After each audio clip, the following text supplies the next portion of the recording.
Deuxième épisode back-to-back. Et pourquoi je fais ça? Oui, pour faire plaisir, mais aussi parce que c'était un épisode d'égalité. Et chacun de ces deux épisodes-là avait, je pense, atteint 2 votes chaque. Donc, je me dis, bon, je vais faire plaisir à vous deux, à vous quatre plutôt, qui avez voté pour ces 2 épisodes-là. Donc, Sophie Caron et Stéphane Bellavance.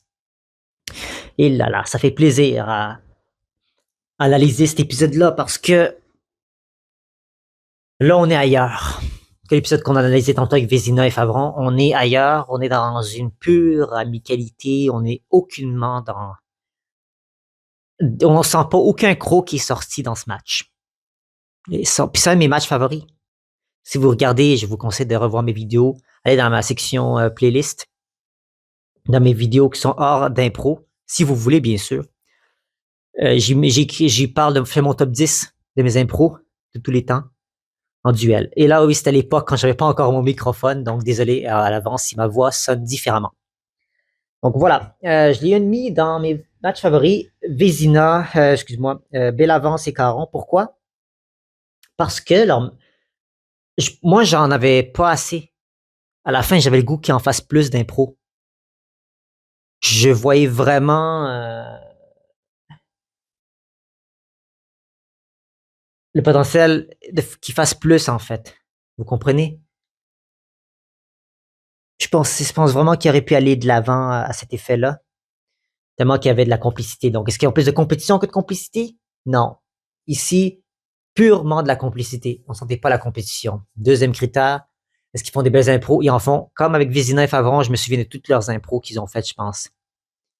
Des personnages attachants, riches en couleurs, des répliques intéressantes et le public réagissait, je pense, à chaque impro de manière satisfaisante, qui était satisfait de ce qu'il voyait. Et troisième critère, est-ce qu'il y en a un qui est meilleur que l'autre? Encore une fois, ça s'est joué en prolongation. Et Caron, en 2011, c'était une championne en titre. Faut pas oublier que Bellavance avait devant lui la championne en titre qui avait gagné le titre en 2010. Donc, il y avait une grosse montagne à monter. Il a bien relevé le défi. Lui, contrairement à Vézina, on le voyait qu'il était un peu nerveux, mais ses personnages étaient juste, il allait avec ça. Fait que ça passait crème. Enfin, certains de ses personnages étaient un peu malaisants, étaient un petit peu gêné mais il s'est repris. On a vu au fil du match, il s'est calmé, il a retrouvé un peu plus grand contrôle de ses personnages et de ce qu'il voulait dire, et ça s'est très bien fini pour lui. Il peut sortir de ce match-là avec la tête haute, qui a pu vraiment livrer une belle performance.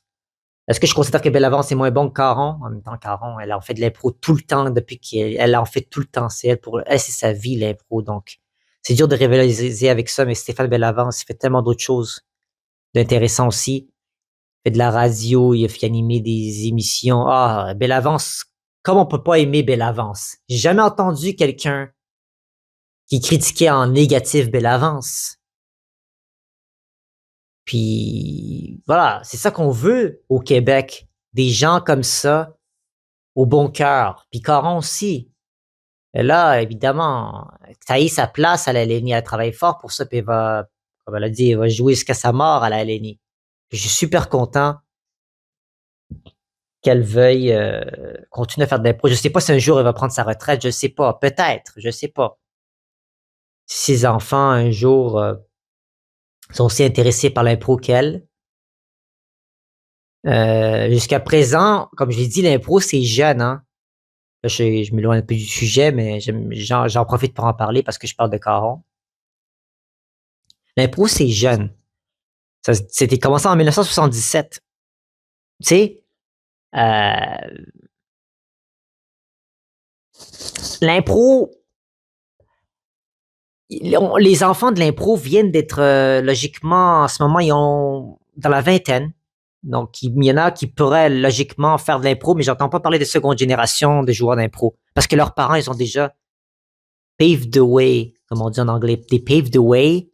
Ils ont déjà établi des bases pour leurs enfants pour qu'ils puissent rentrer dans le niveau du cinéma puis dans le divertissement. Donc, peut-être qu'ils ont préféré aller dans cette voie-là et pas aller passer par l'impro comme leurs parents ont passé par l'impro avant de devenir connus. Même s'il faut pas négliger l'impro, loin de là. C'était vraiment, ils ont permis justement par leur talent, leur audace à tous ces auteurs, interprètes, compositeurs, écrivains, scénaristes, dramaturges quelconques qui ont frôlé la patinoire, les 200 plus joueurs et joueuses qui ont frôlé la patinoire, il y en a même plus que ça. Je pense qu'il y en a plus de 500 joueurs et joueuses au fil de ces 40 ans-là. La LNI, bravo. Et Caron est une des top 5 de toutes ces centaines de gens-là, à mon sens. Et Bellavance, c'est clairement un joueur qui a impacté le monde positivement. Lui, il avait coaché l'équipe des Oranges à un moment donné. Si je m'abuse, ils ont gagné une coupe charade les Oranges. Je pense. Éventuellement, il a gagné une coupe charade avec les Oranges. Stéphane Bellavance qui était coach. Donc, les deux savent ce qu'ils font. Et ils font du bon travail. Donc, merci d'avoir été de la partie. Et on se retrouve très bientôt. Je ferai un nouveau sondage. Je ferai encore des sondages à chaque semaine. Donc, restez à l'affût, votez. Ça me ferait plaisir.